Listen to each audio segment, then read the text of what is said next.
Hey, what's up, guys? Little man with a big opinion here. So, the thumbnail of the video is our latest project to move towards a level of self sufficiency. The plank siding that we used was about $75, and I had a 2x4 that I used from tearing down a shed, so the only cost there was my time and energy. But I bring that up because basically every podcast out there and social media in general has the idea of World War III trending again. I think this is the second or third time this week that it's happened, and at least a dozen times this month that it's been trending. I did talk about the Iran missile and drone strikes into Israel, and Israel is in a position where, they're trying to figure out exactly how they're going to retaliate.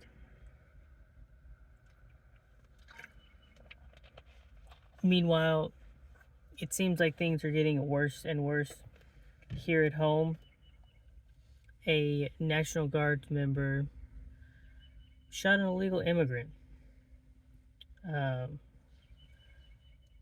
He witnessed this person stabbing two other people, and I don't know much more into that story other than, it's a lot of people on the right are promoting it because it goes along with the narrative of we don't know who's coming in. The system is busted. And a lot of people on the left are saying, how many cases of violence versus number of people. It's not as big as they're making it seem.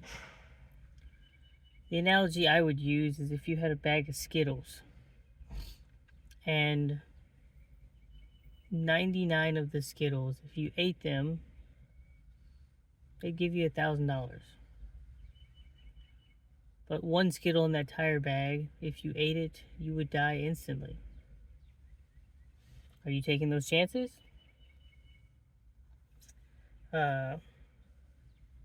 So, I can't really say, a good or bad for it or give some sort of solution other than you need to be taking care of yourself. You need to be taking care of your friends and family and those around you, because Trump's trial is also happening right now. A lot of people are pissed off with that. The judge told him he had to be in court every single day of the trial and would not, grant him not being there one day to see his kid graduate high school. From what I've heard, it's kind of a dick move. Judges all the time let people miss a day for a variety of reasons. And I would probably put that on the list of reasons why you could miss. It's not like, I don't know, with as high profile as this case is, it's not like the person's just going to, skip out on the rest and just disappear. So, don't really know how to feel about that one. But what I can say is there are plenty of people that are irritated with it. And their frustrations are going into a 8-pound bag, and they've got 8 pounds of crap already in it. I feel like there's a lot of people that have either drawn their line in the sand, they've set up their Rubicon, And, that could lead to civil war, political unrest, things like that. And I really don't want that to happen. I like the amenities that we have. What most, I don't think most preppers are at that point where the crap hits the fan and they flip a switch and all their systems crank on and they continue life the exact way it was before. And for those that are not preppers, I really think, the crap is going to hit them hard. I for most of us, I really think we're going to end up roughly back to the 1850s.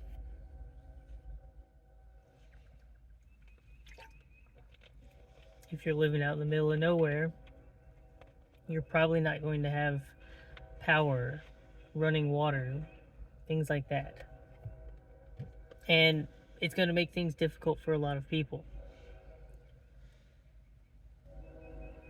Going back to the whole Israel Iran thing, the United States said we're not going to get directly involved in helping Israel attack Iran. Russia has said if we help Israel, they're going to back Iran. So to me, this is kind of seeming like a more modern version of Korea, Vietnam, things like that, where it's just another money pit to dump stuff. And typically, it starts with we're giving you money and tools and equipment, and then it turns into, well, we're going to train you on that equipment, so we're going to send advisors over there. And then we need to send more people to help, train new soldiers so those people can go fight for you. And then at some point, a bomb or something goes off that hurts our advisors, so now we have a security force there. And their job is to protect our people and our equipment. And then it escalates a bit more, and now we have more troops there, and it eventually turns into we're establishing bases, and at some point those troops end up filling in gaps and helping with the fighting, because that's how it typically works.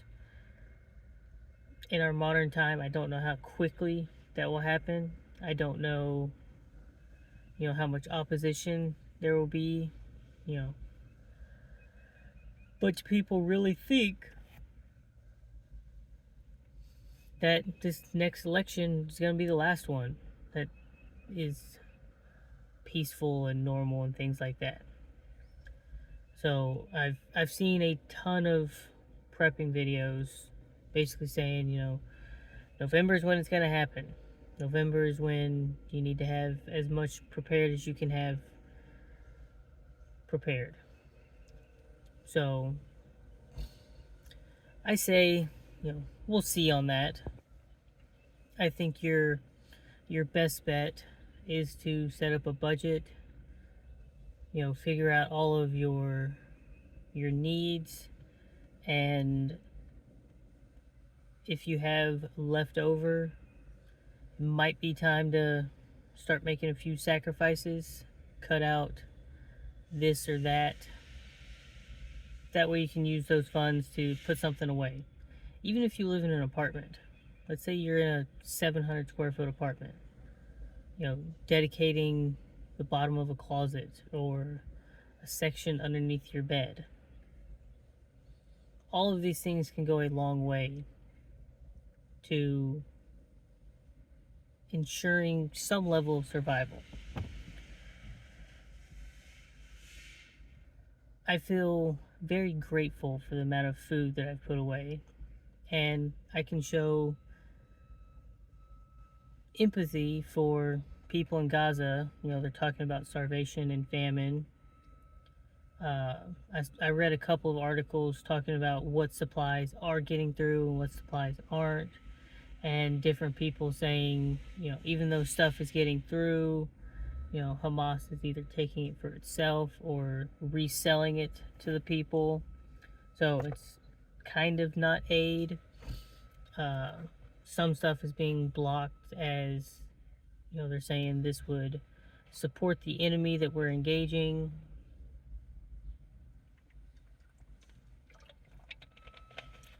But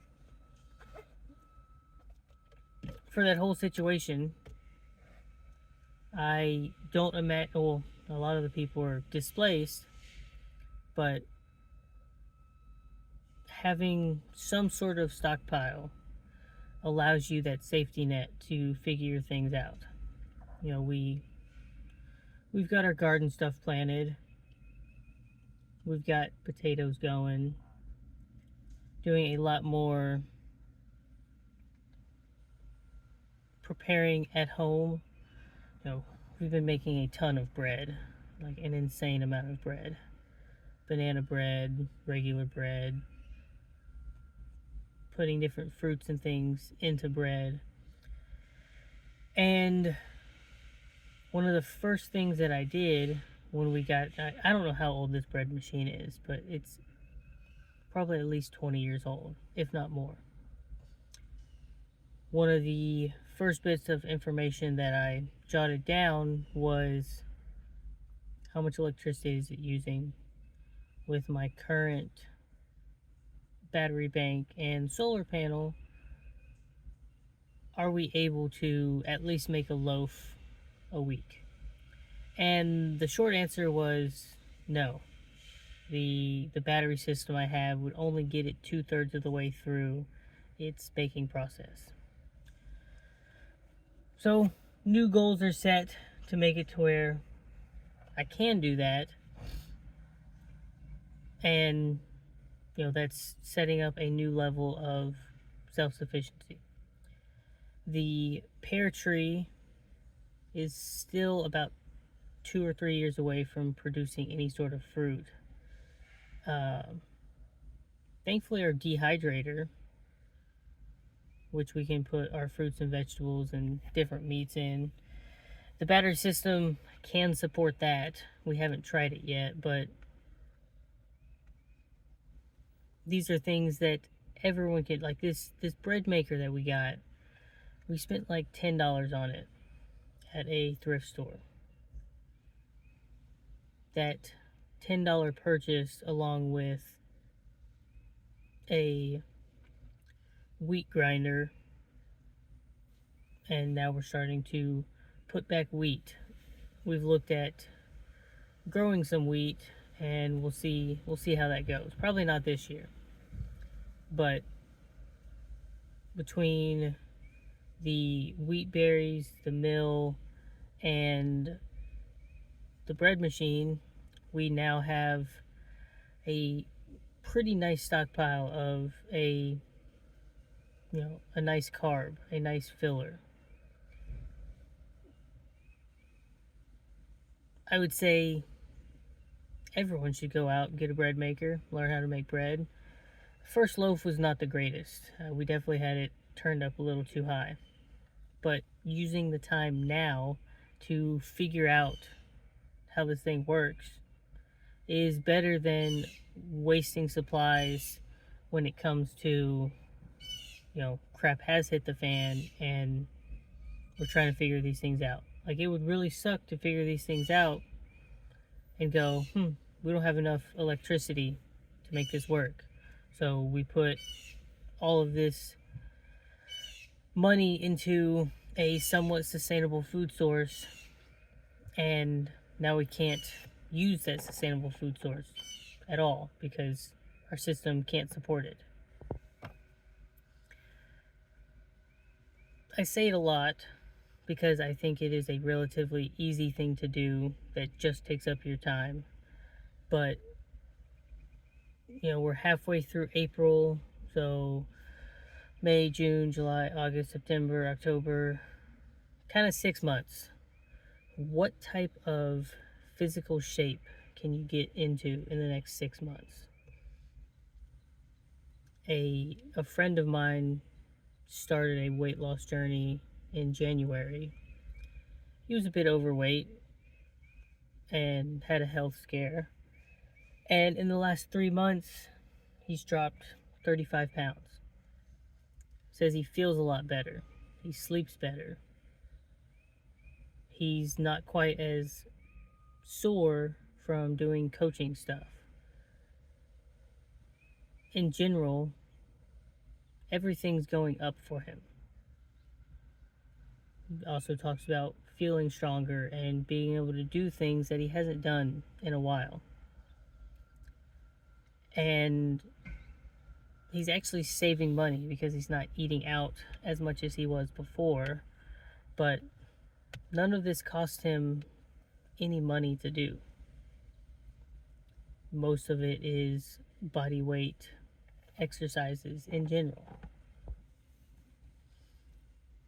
I say all this because if any of this stuff is true, which, I have different, threat levels and, what I consider more likely to happen or less likely to happen. It's a good goal point to say 6 months from now, what kind of physical level do you want to be at? How much food do you want to have stored up? How much water do you want to have stored up? What security measures do you have? What medical supplies do you have? And even if you can only spend $100 a month, I would take $600 worth of supplies over whatever I have sitting around my house. In 6 months, if you're running a 10-minute mile, maybe at the end of the 6 months, you're running a 9-minute mile or an 8-minute mile. You've done enough hiking, backpacking, rucking, whatever you want to call it, to where now you feel comfortable doing 5 to 10 miles a day, which, like the other day we were in Houston, kind of south central, and just to get out of the Houston area, we had to drive like 27 miles before we were kind of starting to get back into a little bit of countryside. So if you're comfortable doing 5 to 10 miles a day, it's going to take you at least 3 days to get out of, a big urban area, which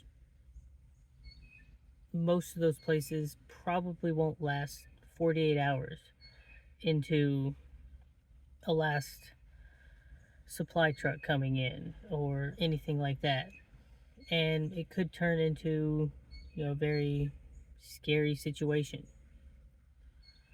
So set that goal of 6 months.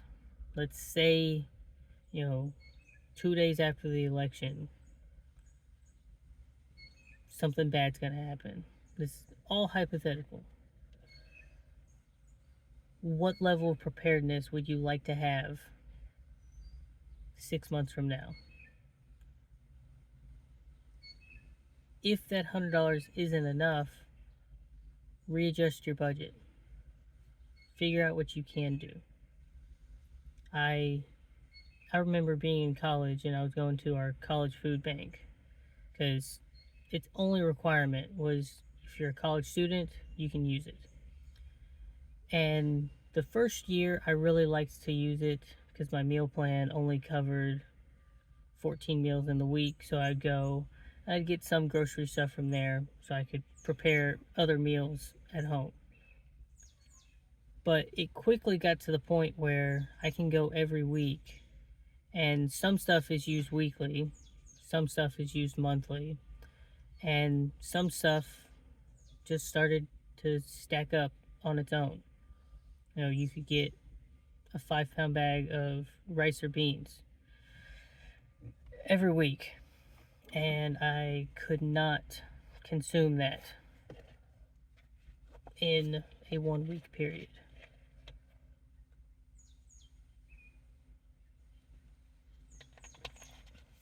So instead of letting it go bad, I purchased the stuff to make it last much longer.